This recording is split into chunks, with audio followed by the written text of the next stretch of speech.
இன்றைக்கி பிஸ்னஸில் வந்து மேன் பவர் ஹேண்ட்லிங், டீமை மேனேஜ் பண்ணுறது மிகப்பெரிய சேலஞ்ச். எப்படி இது ஹேண்டில் பண்ணுறீங்க? நான் அதுதான் சொன்னேன், அந்த நம்பிக்கை ரொம்ப முக்கியமான விஷயம். அவங்களோட நான் எப்பயுமே இருப்பேன்ற நம்பிக்கை கொடுத்தா அவங்க எப்பயுமே என்னோட இருப்பாங்க. அதாவது ஒரு வியாபாரத்தில் ஒரு 10% லாபம் வந்தால் அது நமக்கு மட்டுமே கிடையாது, அந்த 10% லாபம் அவங்களுக்கும் கிடைக்கும் அப்படின்ற ஒரு நம்பிக்கை கொடுக்கணும்.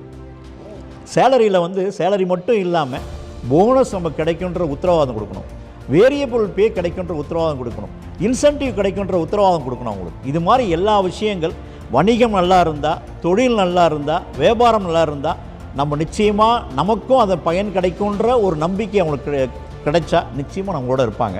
2800 பணியாளர்களும் அவங்களாம் பெரிய படிப்புலாம் படிச்சுட்டு வரலைங்க, என்னோட வந்தவங்களாம் பெரிய படிப்புலாம் படிச்சுட்டு வரல. ஆனால் அவங்கள வந்து ஒவ்வொரு விஷயமாக தயார் பண்ணி பயிற்சி வகுப்புலாம் கொடுத்து அவர்களை உருமாற்றி அழகாக கொண்டு வந்திருக்கேன்னு சொல்லலாம். அது மாதிரி அதாவது அடுத்த லைன் ஆஃப் கிரியேஷன் வந்து ரொம்ப முக்கியமான விஷயம். நான் இல்லாமல் இருந்தாலுமே என்னுடைய பணியாளர்கள் அதை செய்வாங்கன்ற நம்பிக்கை எனக்கு இருக்கணும். ஆமாம், அதுதான் உண்மையான டீம் ஒர்க்குன்றது. அதுதான்.